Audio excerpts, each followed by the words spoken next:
Yun. Meron tayong tablea. Ayan. Plus, lagyan natin ng sukal kunti. Yung tablea natin.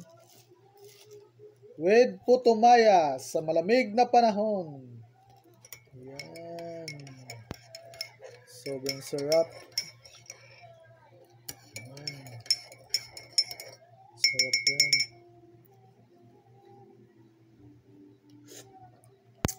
Dagdagan pa natin kunti ang sukal.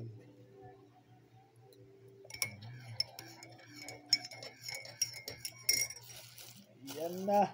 So ngayon, meron na tayong putumaya with pure tablea. Ayan. Sarap niyan. Sarap niyan, guys. Yan ang panglaban natin sa lamig ng panahon ngayon. May bagyo. Bagyong Aghon.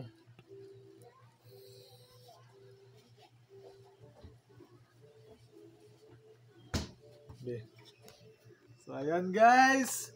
Meron na tayong putumaya with tablea. Pure tablea. So, solve na yung ano natin ngayon. Sa lamig ng panahon. Solve na yun. So, ano pa hinihintay nyo guys? Kayo naman. Magtablea na kayo at